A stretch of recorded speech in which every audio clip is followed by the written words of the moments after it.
Welcome back. In this video, I would like to give you a little bit of a challenge, and the challenge is to create a different maze, because the maze that we created was a little simple, I'd say.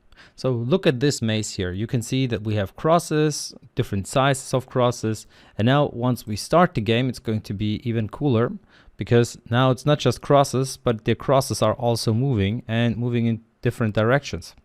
So you know how to move things around, how to add a torque to an item. Now you just need to go ahead and try to build this. So basically, if you build the exact same maze that I have here, you will have reproduced quite a bit of what we have learned throughout this chapter. So I would really recommend to try this out, try to add moving objects, because if we play the game now and we move things around, so let's get started moving our ball down, you will see, well, actually, because we're fast enough, it's going to be pulled up. And then if we're not fast enough, oh, the ball is getting pushed through. So yeah, basically it's a lot more difficult this way, because the moving parts are going to push the ball away as well. And that is something that you should try to implement into your game. Okay, so another thing that I mentioned a little earlier that I wanted to add as well, and that is to reset the game once the game is over and we click on the player.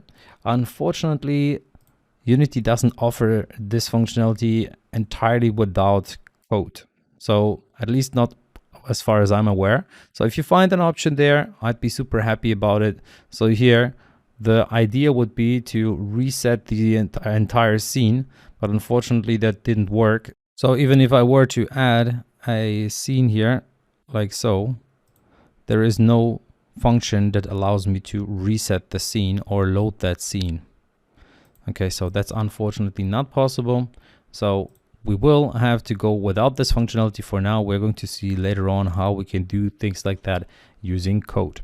But for now, a little challenge for you. Please go ahead and try that, and you can download the example project and you can look at how it was built.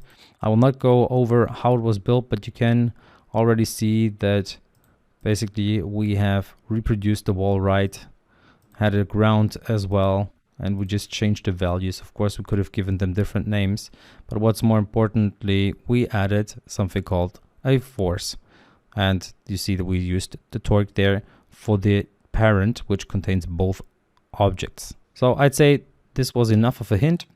I wish you good luck with that, and thanks a lot for following along in this chapter. In the next chapter, we're going to finally see how we can add code to our games and then, well, get a lot more freedom, because while Unity is amazing and offers you a lot of things, it doesn't offer you everything. So the biggest flexibility really comes through code, and that's what we're going to learn in the next chapter. So see you there.